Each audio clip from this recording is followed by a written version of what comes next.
देखिए, quadratic equation तो आपने पढ़ी ही होगी, ठीक है ना। इसमें हमें क्या सिखाया जाता है? इसमें हमें ये सिखाया जाता है कि यहाँ पर जो टर्म होती है, जो कांस्टेंट टर्म्स होती हैं, ठीक है, तो इनटू करने पर हमारे पास ये वाली टर्म आनी चाहिए, जो कांस्टेंट टर्म है वो आनी चाहिए, ठीक है ना। और प्लस या माइनस करने पर, ठीक है, प्लस या माइनस करने पर क्या आना चाहिए? ये वाली टर्म आनी चाहिए, यानी कि एक्स का जो कांस्टेंट है वो आना चाहिए, यानी कि ये, ठीक है ना, प्लस या माइनस करने पर। बट ये गलत तरीका है, ठीक है ना। तो सही तरीका क्या है? देखिए, आपको देखना है यहां पर, ये साइन देखना है आपको, कांस्टेंट का साइन देखना है, ठीक है। तो इंटू करने पर तो 10 ही आना चाहिए, ठीक है। यहाँ पर भी इंटू करने पर 12 आना चाहिए, और यहाँ पर भी इंटू करने पर 100 आना चाहिए। बट यहाँ साइन देखिए, यहाँ साइन क्या है? माइनस का। तो माइनस करने पर 3 आना चाहिए। माइनस, यहाँ पर माइनस है तो माइनस करने पर ही यहाँ पर 1 आना चाहिए। और यहाँ क्या है? प्लस है, तो प्लस करने पर हमें क्या आना चाहिए? 20, ठीक है। जैसे कि देखिए, यहाँ पर क्या है?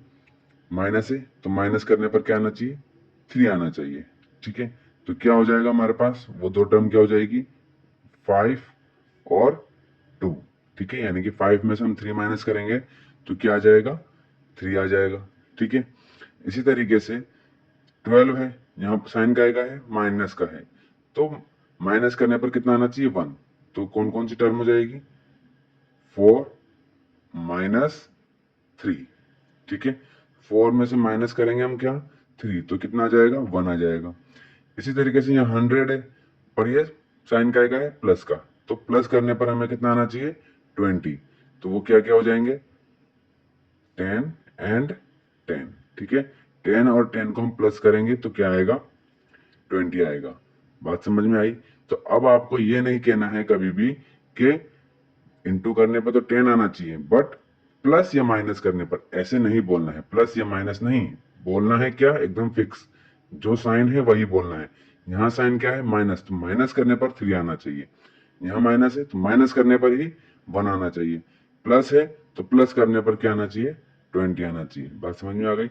और इंटू करने पर, इन दोनों को इंटू करेंगे तो 10 तो आ ही रहा है, इन दोनों को इंटू करेंगे तो 12 आ रहा है, इन दोनों को इंटू करेंगे तो 100 तो आ ही रहा है। बात समझ में आई?